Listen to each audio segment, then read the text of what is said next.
स्वागत है आपका आज की क्लास में। आज की क्लास में हम प्रयोगवाद से संबंधित प्रश्नोत्तरी देखेंगे। तो आइए देखते हैं। पहला प्रश्न है, किस विद्वान ने प्रयोगवाद का मूल आधार वैयक्तिकता एवं मनोविश्लेषणवाद को माना है? किस विद्वान ने प्रयोगवाद का मूल आधार वैयक्तिकता एवं मनोविश्लेषणवाद को माना है? Option number A doctor Namvar Singh, option number B Ramvilas Sharma, option number C Ganpat Chandra Gupt या option number D doctor Bachchan Singh. इसमें से एक सही आंसर बताना है। किस विद्वान ने प्रयोगवाद का मूल आधार वैयक्तिकता एवं मनोविश्लेषणवाद को माना है? तो प्रश्न नंबर 1 का सही आंसर होगा option number D doctor Bachchan Singh. Doctor Bachchan Singh ने प्रयोगवाद का मूल आधार वैयक्तिकता एवं मनोविश्लेषणवाद को माना है। प्रश्न नंबर 1 का सही आंसर क्या हो जाएगा? Option number D doctor Bachchan Singh. अगर इन तीनों की हम बात करें कि प्रयोगवाद का आधार इन्होंने क्या माना, तो डॉक्टर नामवर सिंह, डॉक्टर रामविलास शर्मा और गणपति चंद्र गुप्त, इन तीनों ने प्रयोगवाद को क्या माना? प्रगतिवाद की प्रतिक्रिया स्वरूप उत्पन्न माना। क्या माना?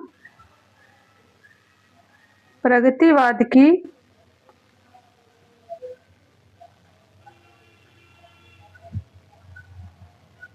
प्रतिक्रिया स्वरूप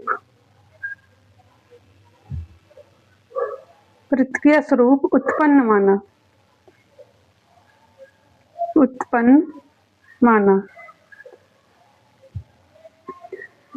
डॉक्टर नामवर सिंह, रामविलास शर्मा और गणपति चंद्रगुप्त ने प्रयोगवाद को प्रगतिवाद की प्रतिक्रिया स्वरूप उत्पन्न माना है। तो प्रश्न नंबर 1 का सही आंसर होगा option number D doctor Bachchan Singh. प्रश्न नंबर 2 देखते हैं।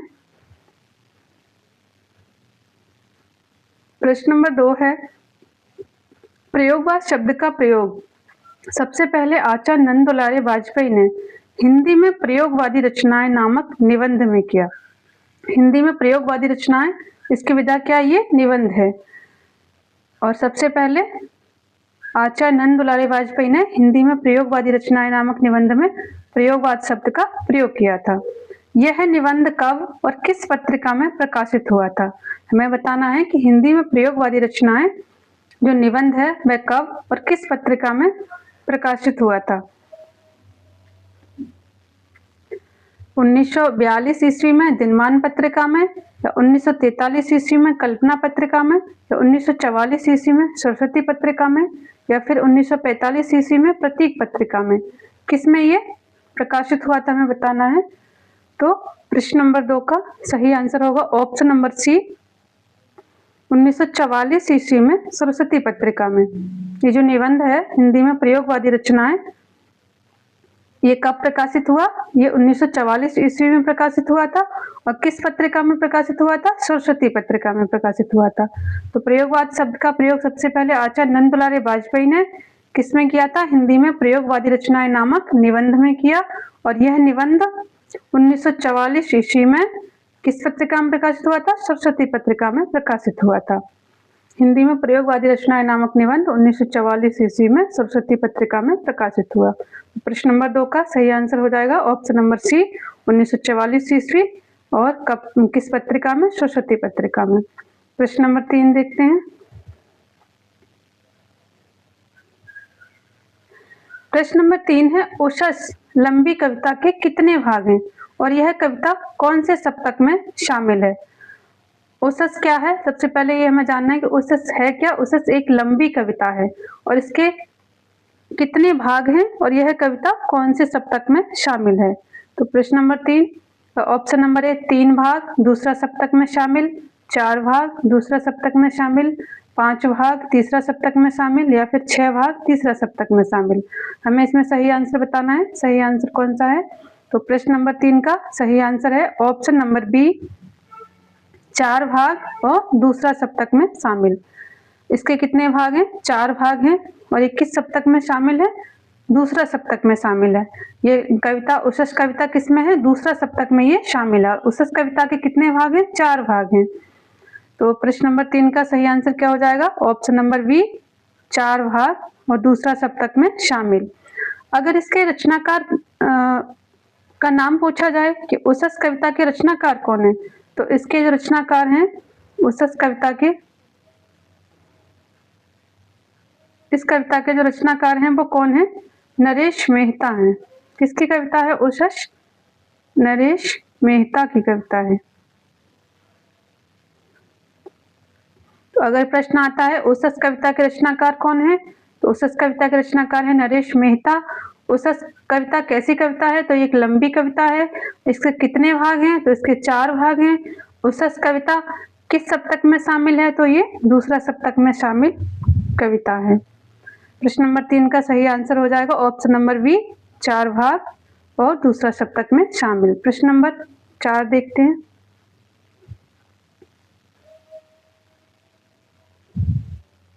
प्रश्न नंबर 4 है, कुंवर नारायण को उनकी किस रचना पर साहित्य अकादमी पुरस्कार से सम्मानित किया गया?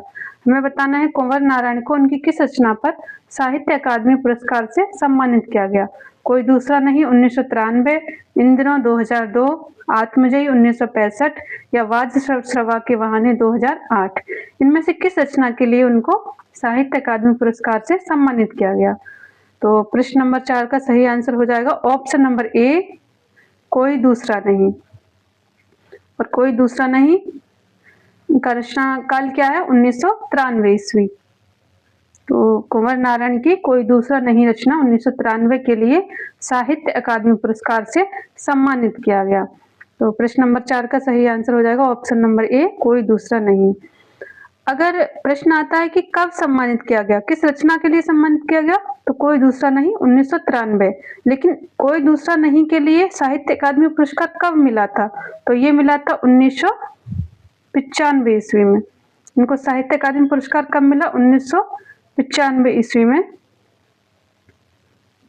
साहित्य अकादमी पुरस्कार मिला। कोई दूसरा नहीं का रचना काल 1993 और इसी रचना पर इनको 1995 ईस्वी में साहित्य अकादमी पुरस्कार से सम्मानित किया गया था। तो प्रश्न नंबर 4 का सही आंसर ऑप्शन नंबर ए, कोई दूसरा नहीं 1993। अगर हम इन रचनाओं की बात करें, बाकी जो रचनाएं हैं, तो इन दिनों का रचना काल क्या है? 2002। और ये क्या है? अगर इसकी विधा पूछी जाए तो ये एक काव्य संग्रह है। क्या है ये काव्य संग्रह है, कुंवर नारायण का काव्य संग्रह है। अगर आत्मजयी और वाजश्रवा के बहाने, अगर इनका पूछा जाए कि इनकी विधा क्या है, तो ये खंड काव्य है। ये दोनों ही क्या है? ये दोनों ही खंड काव्य हैं। तो इन दिनों की विधा क्या है? ये काव्य संग्रह है। इन दिनों का रचना काल 2002, आत्मजयी 1965 और वाजश्रवा के बहाने 2008। ये दोनों ही क्या हैं? ये दोनों ही खंड काव्य हैं।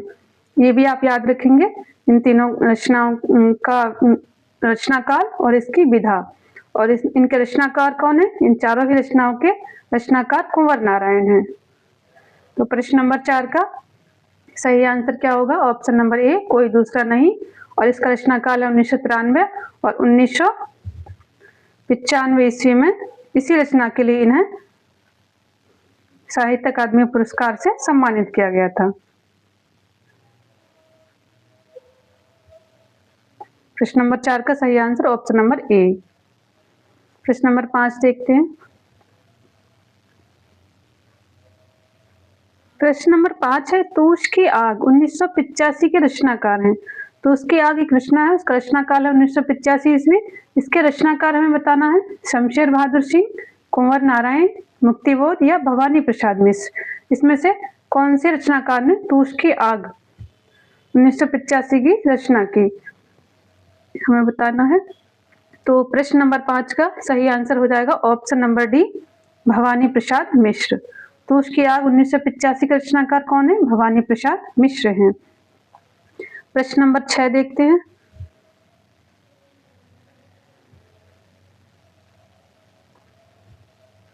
प्रश्न नंबर 6 है, अज्ञे की किस रचना में जापानी हाइकू शैली का प्रयोग हुआ है? हाइकू क्या है? हाइकू क्या है? ये एक शैली है और कैसी शैली है, कहाँ की, जापानी शैली, जापान में इस शैली का प्रयोग होता है। तो अज्ञे की किस रचना में जापानी हाइकू शैली का प्रयोग हुआ है, ये हमें बताना है। अज्ञे की रचनाओं के नाम दिए हैं ये, और इनमें से किस रचना में हाइकू शैली का प्रयोग हुआ है। द्वारहीन द्वार, एक चिड़ का खाका, रो पितरी या रूप के की, इसमें से किस रचना में जापानी हाइकू शैली का प्रयोग हुआ, ये हमें बताना है। तो प्रश्न नंबर 6 का सही आंसर है ऑप्शन नंबर बी, एक चिड़ का खाका। एक चिड़ का खाका में किसका प्रयोग हुआ है, जापानी हाइकू शैली का प्रयोग हुआ है। ये चारों ही रचनाएं किसकी हैं, अज्ञे की हैं। ये चारों ही रचनाएं किसकी हैं, अज्ञे की हैं। और ये चारों ही रचनाएं अरि ओ करुणा प्रभामयी के भाग हैं। इनकी एक रचना है अज्ञे की, अरि ओ करुणा प्रभामयी, अरि ओ करुणा प्रभामयी। और अरि ओ करुणा प्रभामयी का रचना काल क्या है, इसका रचना काल है 1969 ईस्वी, 1969 ईस्वी।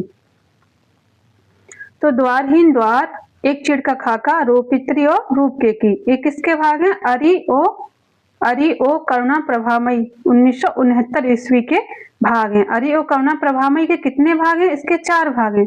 कौन कौन से 4 भाग, द्वारहीन द्वार, एक चिड़ का खाका, रोपित्री और रूप की।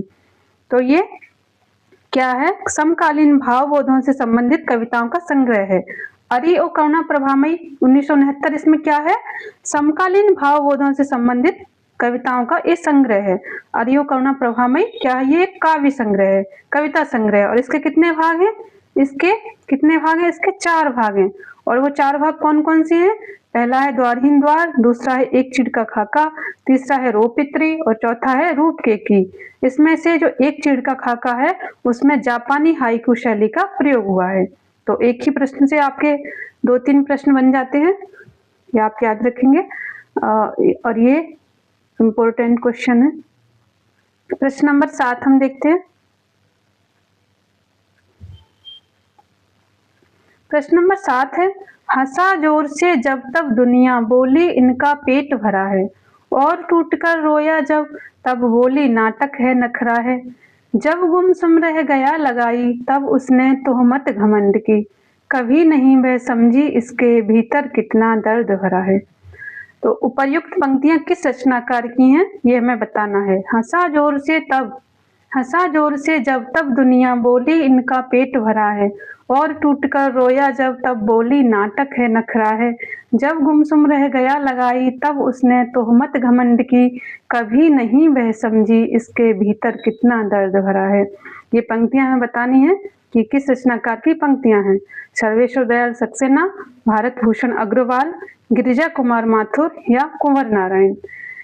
ये चारों ऑप्शन में सही ऑप्शन में बताना है। तो प्रश्न नंबर 7 का सही आंसर है ऑप्शन नंबर ए, सर्वेश्वर दयाल सक्सेना। ये पंक्तियां किसकी हैं, सर्वेश्वर दयाल सक्सेना की पंक्तियां हैं।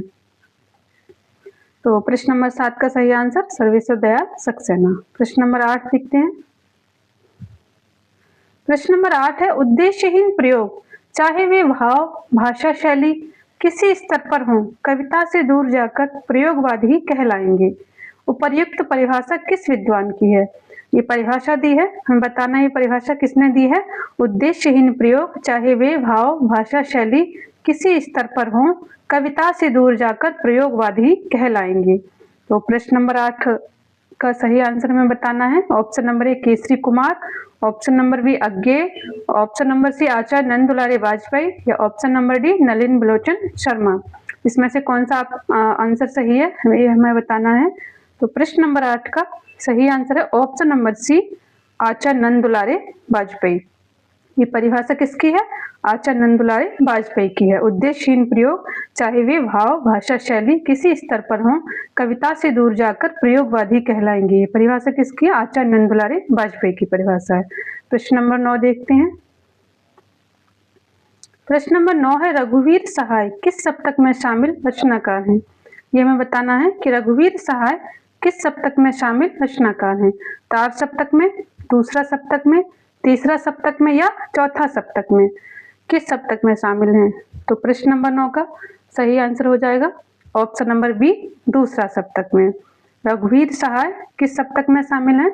रघुवीर सहाय किस सप्तक में शामिल रचनाकार हैं? दूसरा सप्तक में, दूसरा सप्तक में शामिल रचनाकार हैं। और अगर प्रश्न आए कि दूसरा सप्तक में रघुवीर सहाय की कितनी कविता संकलित हैं, तो इनकी कितनी कविता संकलित है? 16 कविताएं। कितनी कविताएं? 16 कविताएं संकलित हैं।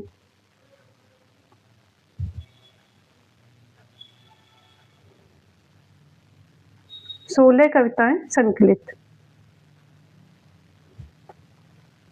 किसकी? रघुवीर सहाय की। किसमें? दूसरा सप्तक में। तो प्रश्न आए अगर कि रघुवीर सहाय किस सप्तक में शामिल रचनाकार हैं, तो दूसरा सप्तक में। रघुवीर सहाय की दूसरा सप्तक में कितनी कविताएं शामिल हैं? तो 16 कविताएं शामिल हैं या 16 कविताएं संकलित हैं। प्रश्न नंबर 9 का सही आंसर ऑप्शन नंबर बी, दूसरा सप्तक। प्रश्न नंबर 10 देखते हैं। प्रश्न नंबर 10 है, यात्रा चक्र 1994 किस रचनाकार का यात्रा वृत्तांत है? सबसे पहले प्रश्न बनता है कि यात्रा चक्र का रचनाकाल 1994, यात्रा चक्र की विधा क्या है? तो ये क्या है? यात्रा चक्र यात्रा वृत्तांत है। अब प्रश्न है कि किस रचनाकार का यात्रा वृत्तांत है? केदारनाथ सिंह, श्रीकांत वर्मा, नरेश मेहता या धर्मवीर भारती? तो ये हमें बताना है यात्रा चक्र 1994 किस रचनाकार का यात्रा वृत्तांत है। प्रश्न नंबर 10 का सही आंसर हो जाएगा option number D, Dharamvir Bharati. Yatra Chakra 1994 Dharmveer Bharti का यात्रा वृत्तांत है। इसकी विधा क्या है? यात्रा चक्र की यात्रा वृत्तांत। रचनाकार कौन है? धर्मवीर भारती है। आज की प्रश्नोत्तरी यहीं समाप्त होती है। धन्यवाद।